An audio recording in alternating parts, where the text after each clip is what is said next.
The United States military said it struck 3 narco-trafficking vessels in the Caribbean Sea and Eastern Pacific.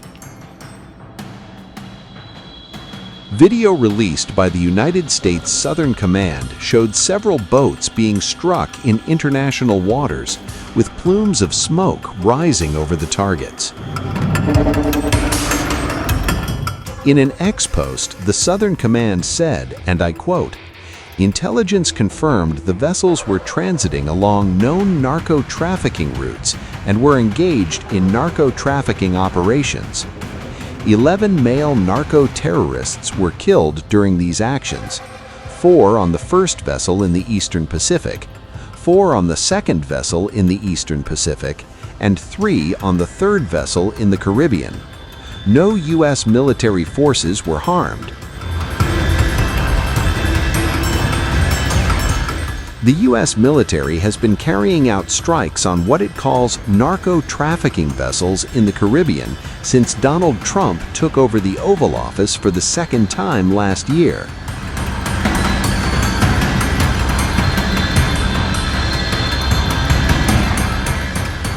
The strike assumes significance amid fears of an American attack on Cuba, which faces an energy blockade by Donald Trump.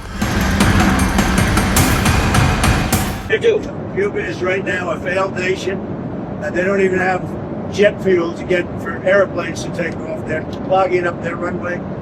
We're talking to Cuba right now, and Marco Rubio talking to Cuba right now, and they should absolutely make a deal because it's really a humanitarian threat.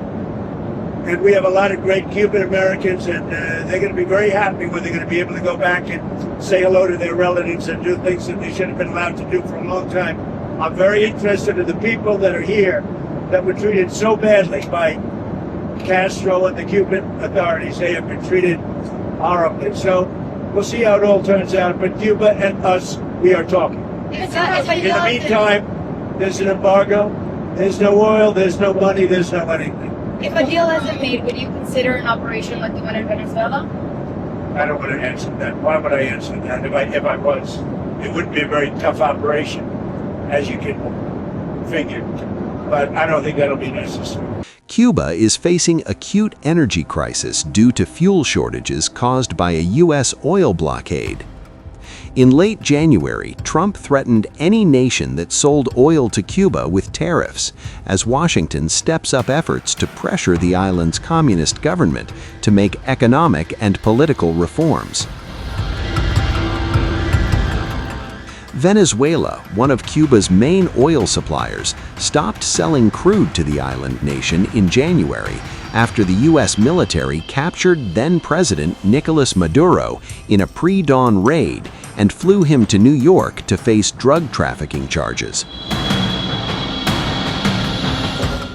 Turning to Cuba, I can tell you that the United Nations continue to monitor the situation in that country and is working with the government to provide more support, including food, water, sanitation, and health care. We are concerned about the growing fuel shortages and their impact on people. This includes disruptions to the delivery of clean water, medical care, food, and other critical aid in parts of Cuba that were hard hit by Hurricane Melissa last October. Our humanitarian colleagues tell us that there are also concerns that the fuel scarcity could have implications on the operations of airports in Cuba. As you may recall, last November, our team in Cuba launched a plan of action to support the national response in the wake of the hurricane, which impacted more than 2 million people, which is the equivalent to 1 in every 5 person in Cuba. We remain committed to supporting the recovery efforts led by the authorities and to helping families recover. The plan of action, which seeks $74 million, is currently only 23% funded. We urgently call for more funding to ensure aid reaches those who need it. Aid in food and sanitary products handed by Mexico to Cuba was being distributed to various regions of the island nation. There were packages containing rice, beans, sardines, cookies, tuna, canned peaches, and other products that will be available through rationing cards, the Associated Press reported.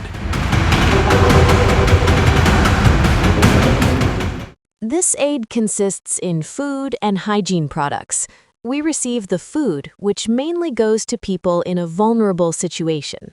I thank the Mexican government for the aid to the children.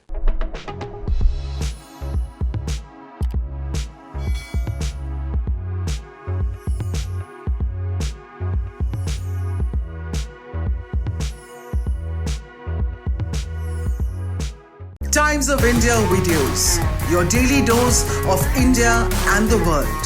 Global news, different views, and sharp analysis. Pressure of expectation from your fans, your supporters. That is often served as a backdrop for several Bollywood. You're not a brute majority anymore. If you individually take out playwright. Making sense of global conflicts. Tracking the new emerging world order. Strike on Israeli military bases. A multi-pronged. To stay out of harm's way as Israel started bombing targets across. Understanding changing alliances in a polarized world. Tune into TOI videos for all this and more. Click on the bell icon to subscribe and never miss an update.